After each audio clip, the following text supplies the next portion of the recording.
দেখো সুন্দর সুন্দর কাপ প্লেট কিংবা দরজার এই ডালিম দোকান বসেছে, ডালিম দরজার এই ঝুঝুরিগুলো কত ভালো লাগছে দেখো। ঝাড়বাতি, প্লাস্টিকের ঝাড়বাতি।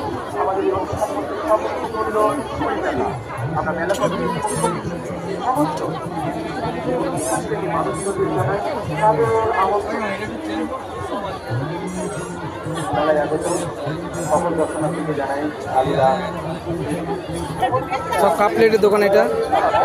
কত সুন্দর সুন্দর কাপ প্লেটের কালেকশন দেখুন, সুন্দর বিউটিফুল। বাবা ধুলো ভর্তি তোর হাত উঠে যাচ্ছে। এগুলো কি দাম? এগুলো কি দাম? 100 টাকা পিস। কালার মধ্যে আবার কত দিই? এর থেকে আর ছোট নেই? কেন কত বলছে? শুভেচ্ছা।